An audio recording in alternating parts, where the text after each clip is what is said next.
What's up, everyone?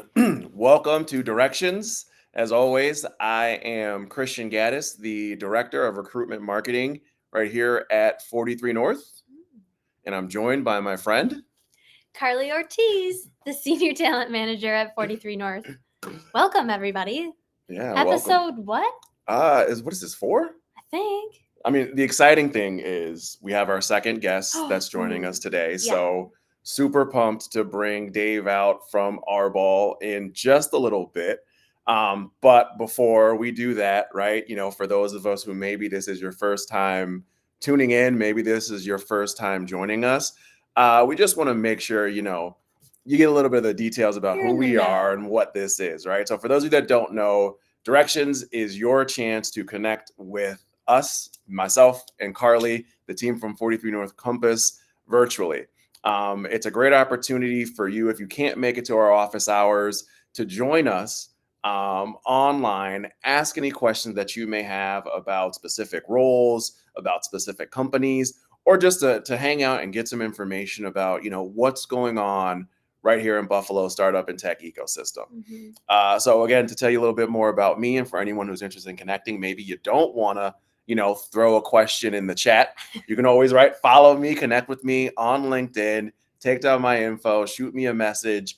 It's also a great place to just stay tuned for the latest info, the latest details on what we're doing on the Compass scene. We got a lot of exciting things. I know I've mentioned office hours a few times now. We got one coming up that we'll be sharing at the end of the next date, time, location, of where you can go to meet with me and Carly in person. And what I will say is it's a pretty cool spot. Ooh, it really is. It really I'm is. thrilled about it. Yeah, great views, great location. Pretty. I'd say Something to do. It's probably our classiest location yet, I would say. Definitely. Yeah.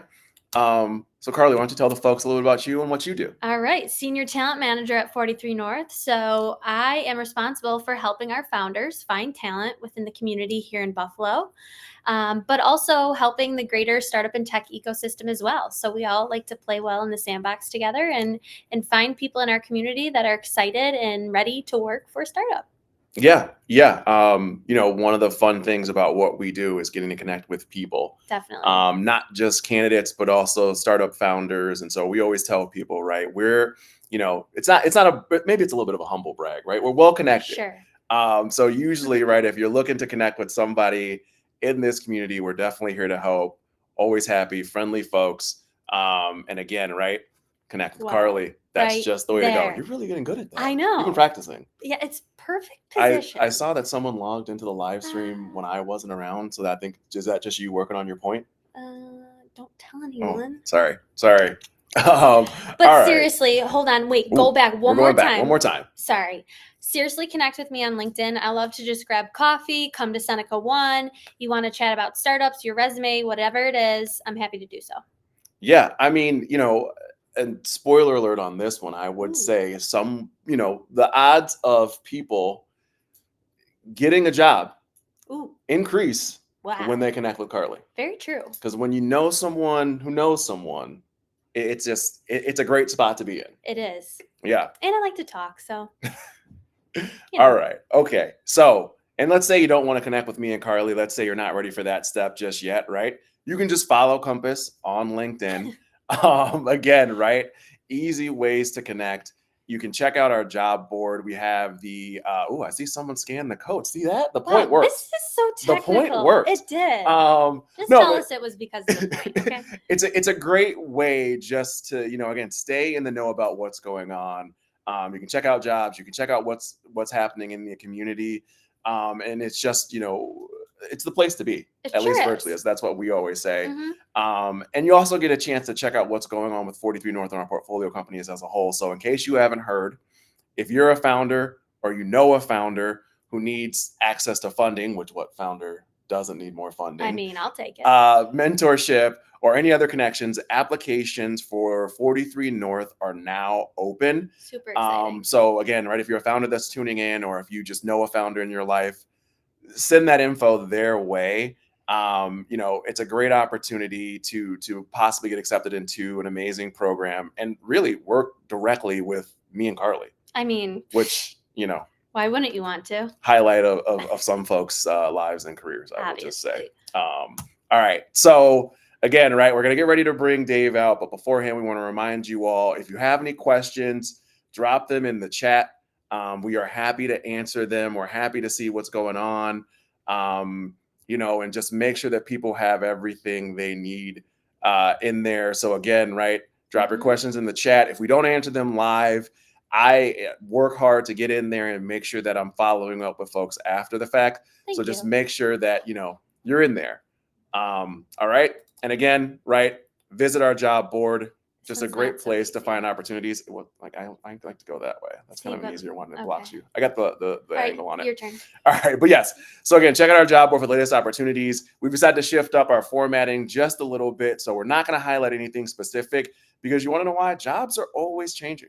Yeah, Startups they are. move fast. So They do. truthfully, sometimes if you're waiting for me or Carly to highlight them on here, you may be missing out. Yeah, that's You why got to get on that job board yourself. Exactly. Right? Or even better yet, join our talent network, Even better. where talented recruiters like Carly can find you based on your skills. Super easy to join. You just need your name, your email address. You connect it with your LinkedIn account. So as you're updating your skills on LinkedIn, it's updating on our end too. So Carly, she may know what you did yesterday if it's on LinkedIn. Wow. Right? Great position to be in if you're in the job search. Let's chat it up. All right. Okay. So enough with that, right? Let's get to what the people are here for. For sure. I'm going to bring out Dave. So for those of you that don't know, David Gonzalez. Dave, welcome to the live stream. Hey, Carly. Hey, Christian. Thanks for having me. Yeah, absolutely, man. Pleasure to have you. We appreciate it so much for you to join us. Dave, one of the things we like to do actually, and just because, it is kind of a podcast that's speaking to candidates that may be searching for a job, we like to kind of always start off with the number one interview question that people get asked. So Dave, tell me a little bit about yourself. Let's hear it. Thanks. So I'm David Gonzalez. I'm the co-founder and CEO of Arbol. Arbol helps colleges and universities reduce student dropout by preventing financial disruption. I co-founded the business with my co-founder Fabio, who I met at M&T Bank. And we just found that financial services wasn't working for the people that needed it the most. And we're inspired to do something about it. We referenced our experience as first-generation college students. Me personally, I think I made every wrong financial decision I can make throughout college. And I've contributed a significant amount towards the amount of college debt that's growing in the nation. As I transitioned to my professional life, I got into financial services, specifically working in fintech, and just learned all of the different ways that we could leverage technology to make better decisions. And took all of that and said, hey, I wish I had this infrastructure and these solutions when I was in college. So why not build it for folks that can use it now? So that's a little bit about me and my journey. I'm a Buffalo native. I remember kind of when I was in college, all of this wasn't exactly here. So I think 43 North may have been in its, first or second year. The technology or the tech scene was starting to kind of grow outside of the Bay Area. And I just wanted to be involved and get into it. And by the time I got a little bit later in my career, I had the opportunity to join a 43 North startup and participate. So that's a little bit about me and my journey, and excited to continue to have the conversation with y'all. Yeah, I mean that's amazing, and I love to hear that. And there's so many little nuggets and things that I want to dive into from there of what you shared, right? Mostly because right, and I already knew a little bit of the background story, but right, you talked about working at M&T and then joining a 43 North startup, and now you're a founder yourself, right? Like, what's that journey like of going from right a banking financial institution where pretty stable to an early stage startup to now, right, you're that founder. Like, how did you progress to start to think, this is something I can do? I would say not everyone's path is the same. This is the one that worked for me. And, where I started was, I had a mentor, and my first boss out of college her name was Carrie David at Delaware North. And we were having a one-on-one, and she goes, what do you want to do? And I was like, honestly, I want to be the CEO of a company. I want to build and grow my own company. And she gave me the best advice I could have received. She said, well, right now you're applying for a financial analyst role and going to go down a financial analyst to director of finance to VP of finance. And that's not what CEOs do. So she suggested that I, take a role strategically in all of the different functions and learn how they work and interact with each other. So I set out to do that. And I kind of took a role in sales and finance and technology, and kind of like built up my career from that. And most of that was starting in corporate. And what I learned there was more of like how to be a professional and the blocking and tackling, basic frameworks. What I would also say, some of those frameworks don't work when you go to early stage startups, like I said in a second. But kind of like learned how to be confident in my skills and have more of like the emotional security that I brought as I got into those harder roles. Once I got into startup, I think what I was able to bring, it wasn't necessarily the understanding how to operate in a big business, because some of that you throw away.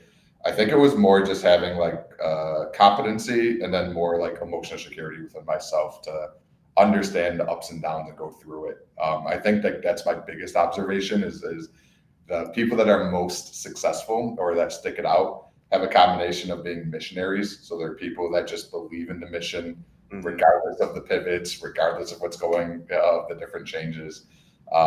They tend to be successful. And the people who have like, can endure the emotional ups and downs and the roller coaster with it. And that it's not for everyone. So I'd say that was the biggest change. Corporate, much more steady, much more safe to get things wrong. Things like that. But once you get into a startup, you really get to see the points that go on the board, or more importantly, that don't go on the board. Man, yeah. Shout out to Carrie Davis for asking the right question at the right time, right? sure. Sometimes those people in life make the biggest difference for us. For me, I always say that the question that changed it for me was or not even the question, right? The statement that someone said to me was, sometimes knowing what you don't want to do is more important than knowing what you do want to do. So I totally get kind of being in that position and getting asked that. I think there were two really good things that you said, David. One, being a mentor, like right out of college, and having somebody that you can lean on and that knows you, has your interests in mind as well. That's super helpful. So seeking out somebody like that to have your back. Yep. And then two, in the startup, transitioning from corporate to startup, just knowing that the emotional piece of it and the roller coaster that it is and can be at times, going into a startup, just have the understanding that things are going to change rapidly, and just you have to be on for the ride. Like, you got to be willing to go through that roller coaster. It's exciting, it's scary, it's all of the things, but being able to know that going in is certainly helpful. Yep. Yeah. So then, Dave, I would love to just kind of, still dive even a little bit deeper in there for you, right? Like, knowing that you've experienced the many different facets of this transition, what pieces of advice would you give to somebody who's maybe in a similar position, right? Someone who's maybe sitting at a corporate job, not necessarily M&T because they're great partners of ours, but, who's at some other organization that maybe they're like, man, I don't know if this corporate thing is for me. What would you tell them about, testing the waters of startup? Yeah, for sure. I would say definitely talk to a founder. If you find one, they can tell you what it's like. I would say consider the stage of startup. I could try to quickly go through this, but like the earliest days, and that's the stage that we're exiting as a company, is the most creative. I would say it reminds me like more of being like a musician or artist that's creating something. You're going through, testing. You're kind of like, for me, there's like a term called like experimental faith. You're experimenting like a scientist. You're having faith, almost like a devout Christian, right? So you're trusting that you're going to craft something that is going to work, and you're going to test out different ideas and get through them and validate and invalidate. And if that's something you like to do, you're probably a potential founder, and or if you're not a founder, you're probably someone who would be great for the earliest days. I would say like 0 to 10 potentially. A little after that, maybe the business starts to form a little bit. And those folks are folks that maybe want to get exposure to wearing multiple hats, because now the business is growing. There's lots going on. There's you probably have done something right where there's a lot of interest. You have a bigger customer base, but you just don't have all the resources you need. So if you're someone who likes to wear multiple hats, work on multiple different projects, learn fast, that's going to be a great time for you to join a startup, and you're going to get a lot out of it. Maybe a little bit after I would say around like Series A plus, that's when the business starts to professionalize. If you are someone who likes to maybe teach and implement process, that's a great time to join too. So I think it's just understanding the stage, understanding what you're good at and where your interest is, and then figuring out where that matches. So then you can go ahead and help the startup at a point in time that they need it. Yeah, that's such a great thing. I wanna also acknowledge Joe Ray in the chat, just kind of adding a comment in there, mentioning about the first 2-3 years after college are so hard to find your path, development and finding new jobs, and having a great mentor and good people in your corner makes a world of difference. Joe, totally agree with that. Thanks for the comment. Keep them coming. And then Dave, we had another question in the chat that's more so about kind of Arbol and really right stages of when you engage. And so I think you're going to answer this kind of with the next thing. So I'd love to jump into kind of and have you elaborate on really right Arbol's role in helping colleges and universities reduce that student dropout rate. Yep.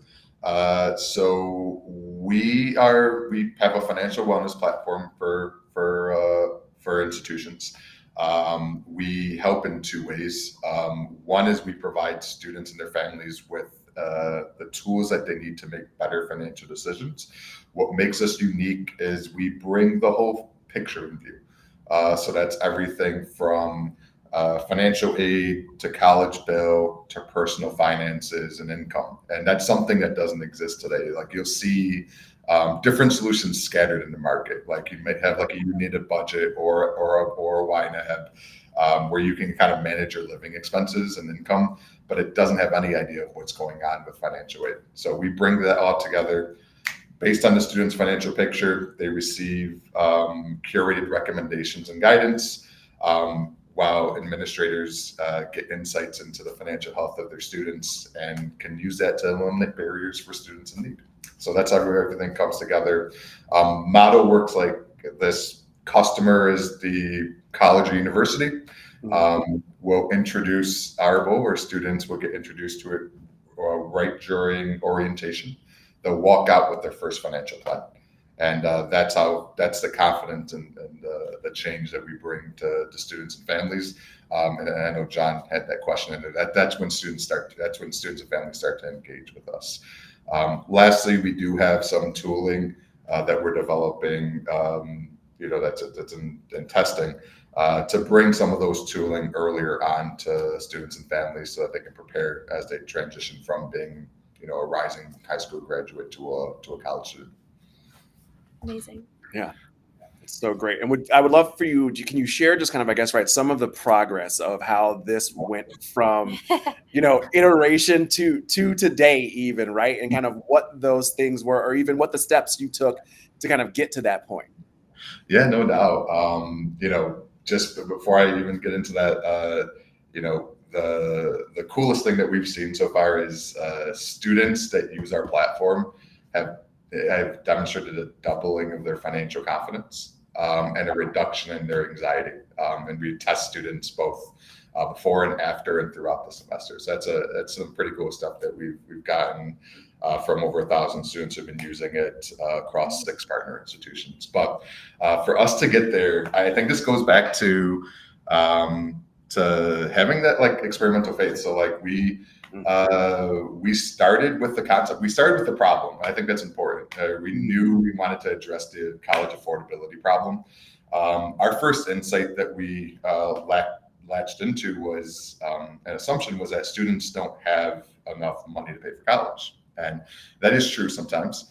And we were addressing the shortfall. So we built a prototype that helps students address their financial need and then connected them to donors so that they can fill it. And we got folks doing that. It was a marketplace. And during that process, what we found was that we were getting pretty darn good at helping students to understand their financial picture and change their behavior. And one of our college partners, and they were just a channel partner at the time, comes up to us and says, and this is the president of the college, he goes, "Hey, if this was a platform that we can license, can we, we pay for this, and I think other colleges would pay for it too." Mm-hmm. So being the good entrepreneurs that we are, I actually went to LinkedIn and put together just a quick code email or LinkedIn message that said, "Hey, look, I'm just testing this out. I'm asking if there's interest." And I remember the number. It's at 14, which isn't a lot if you're doing it outbound. And I got 8 responses. 3 of them ended up being our first 5 paying customers. So that was kind of our process, and that's how we knew that was the right pivot to kind of go into. So that was kind of our journey. Yeah. The message there would be just keep on trying things, and then going back to just getting started. If you're a potential startup founder, we didn't know that was where we were going to end up. The fact that we got started and started generating activity gave us the feedback and insights we needed to get to where we are today. So sorry, I didn't mean to interrupt you, Christian. Oh, no, that was great. I was just going to say that's that founder startup hustle mentality of, hey, listen, like I'm going to find a way to get this out there, whatever way I can, right? And kudos to you of not being afraid to, pivot, test, like you said, that experimental faith. I'm not going to lie, I wrote that down. I'm going to steal that from you at some point. When talking to people about what it takes to join a startup or to be a part of this, because there are so many times where you're like, hey, I think that people want this. I want to see, I want to test, I want to learn, and I'm willing to go out on a limb. And so to have the courage to be like, hey, listen, I'm just going to blindly, not blindly, but I'm going to message people on LinkedIn and do that cold outreach and put myself and my product out there, and for it to pay off, right? It speaks to the value of that, and just the courage that it takes sometimes, right, to put yourself out there, because we always say to candidates, LinkedIn is such a powerful tool to connect with people and build your network. And usually, right, the worst thing that's going to happen is someone's not going to respond to you. Yeah. But still, I get it, right? You're putting yourself out on the dance floor and hoping that someone takes your hand. So I get it. It's a scary thing. Yeah, 100%. I love that you'll probably always remember those numbers, right? Like years from now, when you're in so many colleges and you've got your numbers have exploded, I guarantee that in 10 years we could ask you what your first initial numbers were in year 1, and you'll be able to ramble them all off. I think that would definitely be the case, Carly. Yeah. So then speaking on, right, the future of financial wellness and platforms like the one you're building, right? Obviously you saw a gap in the market, in a space that needed to be filled, both, morally and financially, right? How important is that? And what is kind of the future of platforms like what you've built or what you're building, especially when it comes to education? Yeah. So I'll work backwards. The importance of it, insanely important. Every year, there's about 1.5 million students that drop out of college due to financial difficulties. And it's primarily because students struggle to navigate the complexity of financial aid. And then there's no one really there to support them to bridge the gap between financial aid and personal finances. So they're kind of lost. They don't understand the financial picture. That translates into the worst possible outcome, which are students that are have started a degree, started taking out student loans, drop out, still have those loan obligations, and don't have a certification or the credential that comes with it. So huge problem, and that's something that we're addressing through the solutions that we're bringing to light.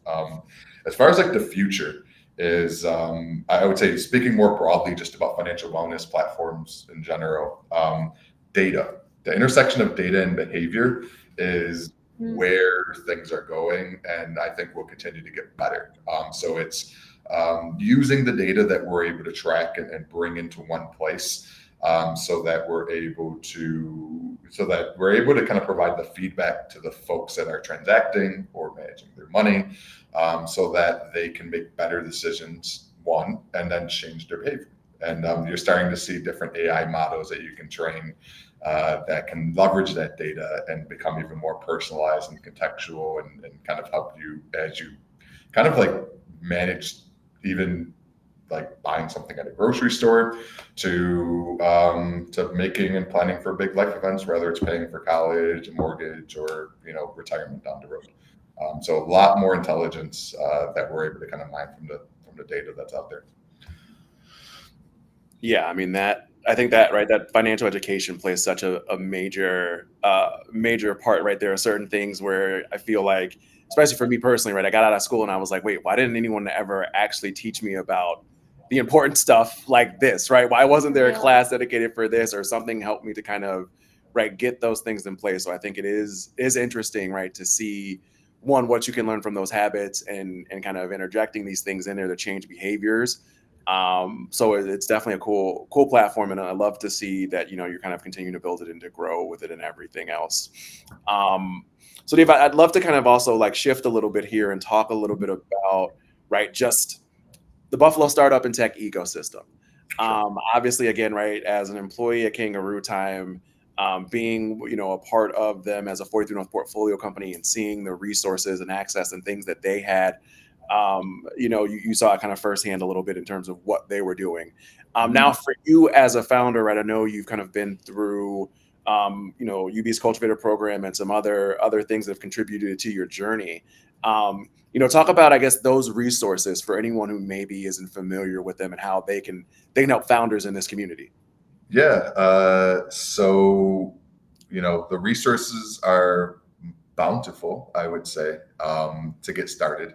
I would say you're looking at, UB's Cultivator program, which I would say is at the idea stage, or the earliest stage, where you're able to enroll in a program that helps you to go through that process of experimenting and invalidating ideas to the point where you walk out with a business and some financing.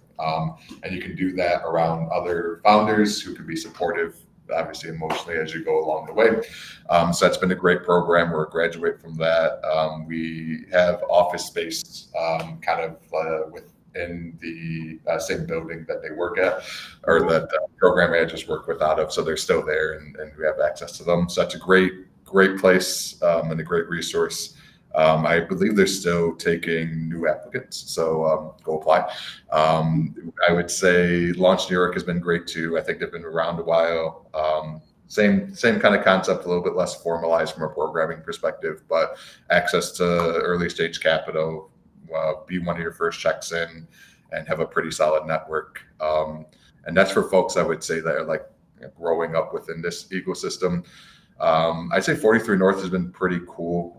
What I do appreciate, obviously you guys got the pitch competition, but I would urge, potential founders to, engage with founders that are, whether alumni or graduated or currently working out of the incubator, because, I think the most heartening thing I've seen, and the biggest takeaway I had from working at Kangarootime, was that there's a different mentality that's being infused into the ecosystem by bringing startups that are from outside or have different experiences.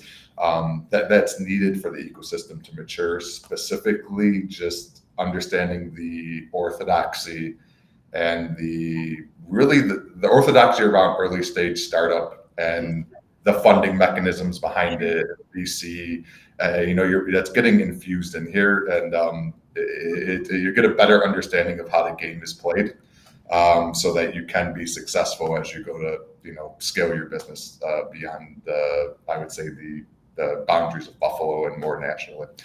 So that would be the one thing. So like if you're interested in how to finance your company and position your company for like a VC type trajectory, go have those conversations with those folks, because you're going to learn a lot. Yeah, I mean, one of the things that I think we are most proud of is the sense of community and camaraderie that kind of almost happens naturally once you get 2, 3, 4 founders in a room. We all understand and respect, right? It's such a unique experience, but it's one that you all are having at a same time, at a similar time. And the beauty of it is that usually, right, someone is either dealing with the same problem or has just solved a problem that one of you is coming up with or coming upon. And so it's just a great moment to kind of have those conversations. Like you said, right, get advice, get information, get, whatever you may need to help shape your pitch, how you're getting funding, how you're sourcing talent, whatever those things are. And so, that's part of what we try to do. Obviously, anyone interested, go to 43north.org and check out our events. We have a good amount that are open to the public. It's a great opportunity to kind of come and check out and get a chance to engage with some founders. And I think the same is true, right, for candidates looking for opportunities. Sometimes you have to talk to someone who's worked at a startup, who knows just what those things are to get the real deal. I think like anything in life, right, there are trade-offs. Some people love the corporate structure and what that provides, and some people can't do it. And so just connecting with people who are living it, doing it, breathing it, and having a better understanding is always helpful. I see John dropped another question. John really is like a super user. John dropped another question in the chat, kind of referencing, right, what you look for or what would make a good employee.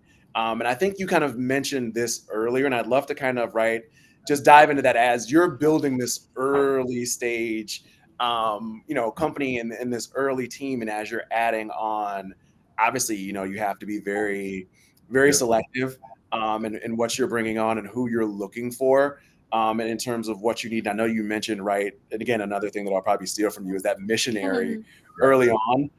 Because that, and Carly talks about this all the time, that passion that you have to have to maybe put in those extra hours or that extra time or to test out, right, and have faith in what you're doing. What are some of those other things that you look for in terms of, right, those early stage hires that you have made or will be making even maybe in the future down the road? I would say you hit on it exactly. Is that first characteristic that we're looking for is missionaries. Like, do you identify with it? Do you believe so much in the problem that we're solving and care so much about that problem being solved that you're willing to endure the pivots, the ups and downs, the customers that are, they believe in it, they see the value, but aren't ready to buy because they don't want to be customer number 7. So, those are the type of things that, just being a missionary and caring that much, you're going to overcome those because you believe. So that's one. But paired with that, I would say the next thing that kind of comes is having a love for solving problems. There's lots of problems, both big and small. And, because as you become more successful or things start to work, you'll have more things to figure out and do. So if you're a person who, loves to, tinker or solve a new problem, you're great. Like, for example, as we transitioned from, just testing things out in a small forum, we needed to go build out email sequences and stand up our sales enablement, and having someone who's willing to say, I've never done that before, but I'm going to figure that out. I mean, that's the type of characteristic that we're looking for. A couple others briefly would be resilience. So trying things, it not working, coming back, and showing up and getting some more is great. And also, I would say like an intellectual curiosity. What would happen if I do that or do this is huge. It also kind of like helps, that curiosity helps serve you as you start engaging with customers or users, so that you can learn more about them, so you can better serve them. So I'd say missionary, resilience, intellectual curiosity, love for solving problems. That's what we look for. That's awesome. And then, one other thing I would love, because we talk about this with our founders sometimes too, right? When they come to us with roles and we ask, okay, like, do you need a generalist or do you need a specialist, right? For you, is that something where, right, obviously, I think early stage, you're saying, right, I need a Swiss Army knife. I need someone who's going to be willing to kind of do all those things. Mhm. And I would love to, even kind of looking back on your time at Kangarootime, right?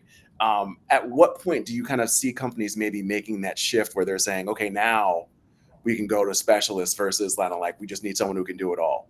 Yeah, no doubt. I'd say you're spot on, especially at our stage. Generalists are what we look for, even for those more specialized roles like engineering. It still requires you to kind of step out of your context or your box a little bit to help out in other areas. Like for instance, we had an engineer that had to respond to support tickets that were coming in because we don't have a support person yet. So that's the type of thing that you can expect at a startup. But as far as like making the transition to away from generalist to specialist, I would say when the company's starting to get to more of like a classic Series A, you're starting to kind of make that transition. And really, what that means for those that don't know, would mean that you got product market fit, which means that you have a version of a product that people want, and you are able to distribute it repeatedly. And once you get to that point, because there is repetition, now it's okay. What's our process for selling it? So, for instance, I go back to when I first started at Kangarootime, Scott, who's the CEO, was still doing the sales calls, and it took him some. What he had to do was actually work and kind of motto out what he was doing to be successful. What's the sales funnel look like? What's all of the scripting look like? Here are the discovery questions that he asks. Yeah. Those type of things. You start putting those pieces in place, and then you can get folks who can do that repeatedly. But that's when that type of work comes in, and that's when you'll get your VP of sales that understands how to do it and loves it. And things like that. But that's when that transition starts taking place. I think the challenging thing, if we haven't talked about, is maybe being on the other side of that, is what's it look like for you when you're a generalist and you're maybe having fun and enjoying kind of working on everything broadly. I know the advice I would say for people like that is really be honest with yourself about what do you want to do, and find a place, because you might have had 6 things on your plate, and guess what? Those things are all going to get split up into people who are going to be doing those things full time. So what's that thing that you want to do and keep on working on? Or maybe do you want to start managing? Do you want to be an individual contributor? Or maybe that's just it for the startup and you want to continue to play in that space. But knowing that is going to be much better for you, rather than trying to keep and latch on to things that maybe that things that just have to change by nature. And then from like a founder or manager perspective, I would say as you start to understand that you have your hiring plan and you're going to hire up, start having those one-on-ones with folks and start priming them to understand that changes are coming, and help them understand or help them identify where they want to play next. And those are just some learnings that we experienced when we went through that kind of rapid scale where everything was changing really fast. Can we talk about what it means to be a generalist, and at what point in your career are you a generalist? Because I bet you there are some people watching or maybe going to rewatch this that are thinking, well, I'm out of college, I'll do anything. I could be a generalist. Or, someone who's maybe 10 years into their career and they say, well, I dabbled over here, but I'm willing to take it on and be a Swiss Army knife or wear many hats. So like it can look very different for, every company. But David, in your opinion, like at what point is a generalist in their career good for your team? Ooh, good question. I'm gonna give you an answer about this. I think it has less to do with obviously an answer. I'm gonna give it's less and less to do with Here it is. Sorry, I hit you with one that we didn't have written down. No, it's less about the experience or the year you are in your career. It's more about the characteristic. Love it. I'd say people who love solving problems and have intellectual curiosity naturally become generalists and naturally become better generalists. While you have people who are more who maybe like structure and like predictability and kind of like fitting within something, those people tend to be better specialists. Not to say you can't do a little bit of both, but I would say, that's a self-discovery question on, where do my tendencies lie? And then that will kind of give you that own answer for yourself. And that's what we try to test out when hiring is, where do you have those characteristics? Kind of doesn't matter if you have 10 years experience or 2. Perfect. I would totally agree with that. It like hits right on like, what you were saying before in terms of like the type of people that you look for that, will wear many hats. I mean, it doesn't matter how long. If you've got the curiosity to do it, come on in. Yeah, we hired one of our first hires at Arbol, who moved on now because he's off to bigger and better things. But he, fresh out of college, and gave him, he was initially working with us he was helping doing customer interviews and kind of like recording them and synthesizing them. And then, fast forward 6 months and all of a sudden he was working on everything. So it's just kind of, it's just like one of those things where you kind of know it when you see it. Yeah. No, that's so cool. And I mean, we were just having this conversation the other day with Dom, our VP of portfolio and selection. And we were kind of talking about, for founders, right, what gets you to your seed raise may not be what gets you to your A, your B, your C, and subsequent raises, or even what moves the company forward in those moments. And I think the same is true for employees at the right time in the right company. And sometimes people may come from this, journalist background where they've done a lot of things and they may think, oh, I can't fit there because I don't have it. And we always encourage people, no, go have these conversations, connect with founders, because right, sometimes, and we say this, right, you may not know that you need a certain skill set or person on your team until they're standing right in front of you and you're like, wait, I need you to come do this for me, at this point and where we are in the business. 100%. And someone early in your career, it's a great place to discover where your skill set is or what you like and don't like, because you're going to get a lot of exposure to it. And what I would say is definitely own the things you don't like. Doesn't mean you're not going to follow through on those responsibilities, but you're going to get exposed to so many different things where you're going to get a taste for like, I really do like sales a little bit more than I thought I did, or I actually like building plans and project managing or what have you. So there's going to be plenty of opportunities for those things. So I think that's a great place to kind of like do some self-discovery and like figure out where you want to play. Yeah. Well, Dave, we could do this all day. It's so great chatting with you. I wanna give the folks watching one last chance. If anyone has a question for Dave, drop it in the chat. And would love to just kind of hear any questions you may have for him or anything you want to know. And Dave, while they're doing that, if anyone's typing away feverishly, I want to give you a chance. Right? Is there anything you want to share about your journey, your experience, or even the future of Arbol that we maybe didn't touch on right in our conversation today that you want the audience to know? Thanks for the opportunity. I would say just keep an eye on what we've got going with Arbol. We We wrapped up pilots last year, shared some of the positive feedback and the impact that we've already had, and be on the lookout for us expanding into more institutions, I would say, across the region, and starting to get beyond those gates. Awesome. Great. And then, just so the folks know, right? I mean, I'm sure we'll drop it in there, but, website, LinkedIn, Instagram, let them know the channels they need to follow you on to stay into. Yeah, no doubt. So you can keep up with the latest and greatest with everything on Arbol.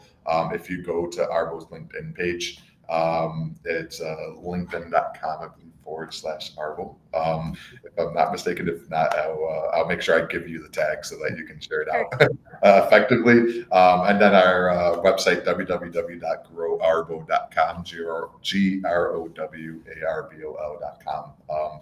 You can follow the latest and greatest if you subscribe to our newsletter there.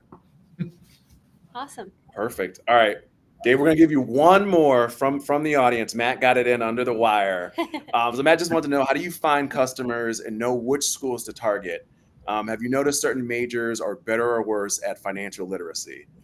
I kind of take a little bit of offense to that, although I will say it's true. As a marketing major, I went there because there'd be no math. So maybe if that's true, just keep it on the low, though. Good question. So I'll talk with the first one because that's a good startup question. So it's about understanding who our ICP is. That's our ideal customer profile. We're targeting less selective colleges and universities who serve a high population of low to moderate income students. It's in higher ed, there are very public lists of those institutions and actually the people that work at them. So we, within those institutions, we sell to the VP of enrollment. They typically manage financial aid and are responsible for enrollment. So those are the folks that we reach out to in different forums. Some of them is cold outreach through email sequences. Others can be at conferences. I'll be going to one in Pittsburgh, later this year. So those are the type of ways that we reach out to them and get connected to them. As far as like majors that are better or worse, your business majors are stereotypically better. I would also say your computer science tend to be a lot better. But I would say overall, most college students, especially entering their first year, regardless of major, tend to struggle. So, if you're a marketing major or business major, you probably still benefit from what we have to offer. Awesome. Great. Matt, thank you so much for the question. Appreciate you tuning in and getting involved. All right, Dave, we're going to let you go because otherwise, I know, right, just like us, I'm sure if we let the chat stay open, folks will flood in with more questions. But we appreciate your time. Thank you so much for joining us. We're looking forward to seeing everything, all the great things that you all are doing in the future. So yeah, thanks so much. We appreciate you. Thanks. It was fun. Thanks, Dave. Awesome. Thank you. All right. So we're going to leave our chat open just for a little bit to see if there are any other questions for us. Anyone else, any other questions about startup, about tech, about what's going on within the world of Compass? We'll stay tuned for a little bit. God, that was great, right? So much fun. Dave's so much fun. Love that. He's such a great guy. Like I said, I had the pleasure of kind of seeing him around on the floor, during his time with Kangarootime, and just like he came through on the chat, just lovable guy, always smiling, always happy, always great to talk to. So, all right. I mean, Michael, thank you so much for tuning in. Appreciate it. We appreciate everyone for joining us. It seems like the chat is quiet, so I think they got it all worked out with Dave. But I will end on one more announcement. Woo. Oh, Danielle asked where the next office hours are going to be. What a great question. It's like she knew. It's like she knew that I was just going to kick it over to Carly to tell you about this great location for office hours. Okay, here it is. We are headed to AKG on May 16th at 3:30 until 5:30. So come see us and check out the new museum. Yeah, great location. We'll be right in the town square. So free to come in, find parking. There's a parking garage. There's street parking, plenty of parking available. Come on in, chat with me, chat with Carly, and then, go get your arts fix. Go see some other beautiful Beautiful. paintings and sculptures and other things that they have going on at the AKG. If you're looking for any info on that, again, 43north.org/events, or if you go to the Compass page, 43north.org/compass, it's all listed in there. Get all the details, add it to your calendar. We hope to see you there. Again, thanks for tuning in. Thanks so much. This is a great one. Was. Can't wait to see you next time. who our next guest is going to be. Later, guys. Peace.